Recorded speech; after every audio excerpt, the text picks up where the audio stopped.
байқасаңыздар, қыздар, әріп түрлерінің, жазылу түрлерінің бүгін тағы да 6 әріпті өтетін боламыз. Байқасаңыздар, 6 әріптен бөліп өтіп жатырмыз. Яғни әріптердің басында, ортасында, соңында жазылу түрлері. Яғни жазбаша жазғандағы, қосылып жазылғандағы жазылу түрлері. Қыздар, бұларды сіздер міндетті түрде жазу керексіздер. Тек қана жазып қоймай, есте сақтаңыздар. Жақсы ма?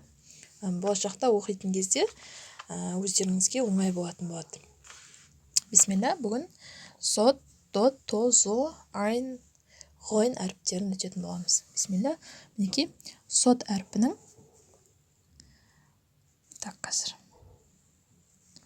мінекей басында жазылуы, ортасында жазылуы и соңында жазылуы. Бұл сот әрпі. Енді дот әрпінің басында, ортасында и вот соңында жазылуы. То әрпі басында, ортасында, соңында. Енді со әрпі басында, ортасында и соңында.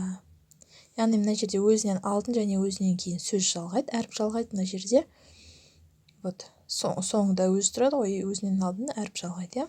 Енді айн әрпі кішкене өзгереді. Осыған мән беріңіздер. Айн әрпінің сөздің басында жазылуы и вот сөздің ортасында жазылуы и сөздің соңында сол бастапқы қалпы.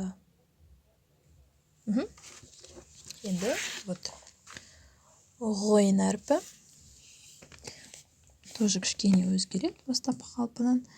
Сөздің басында, есте сақтап қалыңыздар, сөздің ортасында и вот сөздің соңында.